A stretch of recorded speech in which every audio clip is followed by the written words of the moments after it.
বন্ধু আজকে তুই দিন একটা সেলফি তুলে ফেসবুকে ছেড়ে দেই দে একটা তাহলে খারাপ ওই খারাপ বিদেশে যে নরু আছে এই নরুর কি অবস্থা? ও তো দেশে আসার কথা, আইলো না তো। দেই ফোন দাও আরে দে ফোন দে স্যার করে দিলে একটু ফোন দি।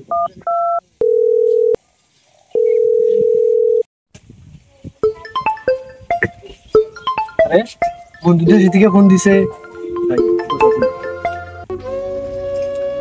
হ্যালো বন্ধু, কি অবস্থা বন্ধু? এই তো আমাদের অবস্থা ভালো। ঈদ মোবারক বন্ধু।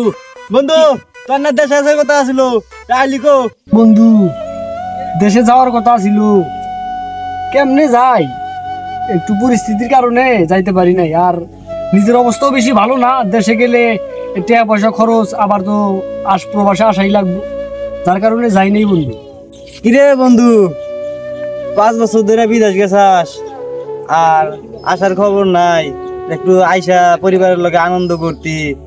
তুই এটা একটা কথা কইলি বন্ধু যে টাকা পয়সার একটা ব্যাপার স্যাপার ছিল। আসলে বন্ধু কি হয়েছে বন্ধু, কস একটু বন্ধু ঘটনাটা ক।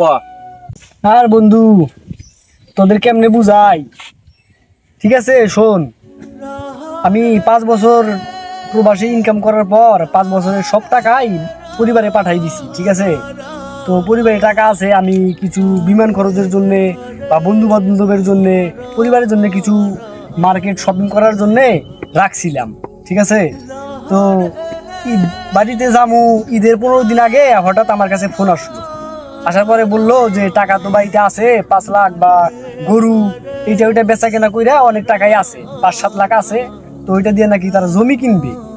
আর এই যে ধানের খেতে কাজ কামলা খরচ, এই দিক দিয়ে খরচ টরচ দিয়া আর ঈদের খরচ সহ তাদের নাকি টাকা লাগবো। আমার ফোন দিয়ে বললো যে ঈদের খরচ করবো, কামলা জামলার টাকা দিব, টাকা তো নাই, টাকা পাঠাও, আর যে টাকা আছে ওইটা তো খরচ করা যাবে না। তা বন্ধু আর কি করি, পরিবারের সুখ তো দেখাই লাগবো, আর আমার সুখ তো বিসর্জন দিয়েই দিছি। হ্যাঁ, তো পরিবারের টাকাই টাকা, আর আমার যেটা টাকা ওইটা তো আর টাকা না। আমারও তো ইচ্ছে ছিল বন্ধু যে তোদের সাথে পরিবারের সাথে শেষে যায় ঈদটা কাটাবো, কিন্তু আমাদের প্রবাসীদের তো ইচ্ছা শখ আল্লাহ এগুলো কিছু নাই। আমাদের প্রবাসীর জীবন তো জীবন না। ঠিক আছে বন্ধু, তোরা ভালো থাক, কি আর করার, যেইটা কপালে আছে সেটা তো আর দূরে সরান যাইব না। ঠিক আছে বন্ধু, তোরা ভালো থাক, ঈদটা ভালোভাবে কাটা। আচ্ছা ঠিক আছে বন্ধু, ভালো থাকিস বন্ধু।